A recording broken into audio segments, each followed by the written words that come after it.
COVID-19 virus ലോകത്താകമാനം വ്യാപിച്ചുകൊണ്ടിരിക്കുകയാണ്. നിരവധി ആൾക്കാരാണ് ഇന്ന് ലോകത്ത് മരിച്ചു വീഴുന്നത്. പ്രകൃതിയെ നാം ചൂഷണം ചെയ്യുന്നതിൻ്റെ പ്രത്യാഘാതങ്ങളായിരിക്കാം ഇതെല്ലാം.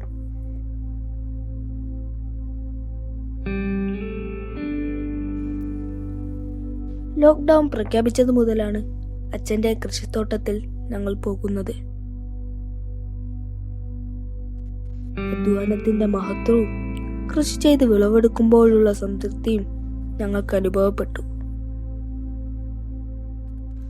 മണ്ണിന്റെ ആഴങ്ങളിൽ വിരൽ താഴ്ത്തി വിത്തിടുന്നത് ഒരു പ്രത്യേക അനുഭൂതിയാണ്. കമ്പുകളിലേക്ക് പടരാൻ നിൽക്കുന്ന പയറിന്റെയും പാവലിന്റെയും വള്ളികൾ പിടിച്ചു കൊടുക്കുന്നത് ഞങ്ങൾ ആവേശത്തോടെ ചെയ്തു.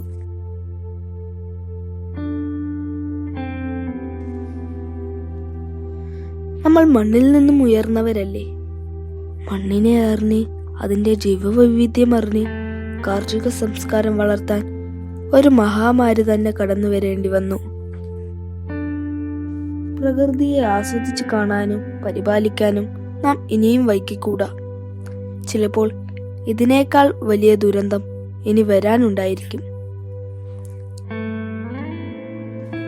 വീടിന് ചുറ്റുമുള്ള ചെടികളെയും പക്ഷികളെയും അവയുടെ സ്വഭാവ രീതികളെയും ലോക്ക്ഡൗൺ കാലത്താണ് കൂടുതൽ അറിയുന്നത്.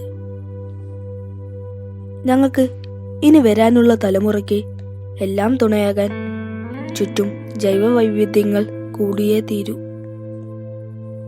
മനുഷ്യൻ ഒറ്റയ്ക്കായി നിലനിൽക്കാൻ പറ്റില്ല എന്ന തിരിച്ചറിവ് ഈ സമയം പാഠപുസ്തകമായി ഞങ്ങൾക്ക് മുന്നിൽ തെളിയുന്നുണ്ട്.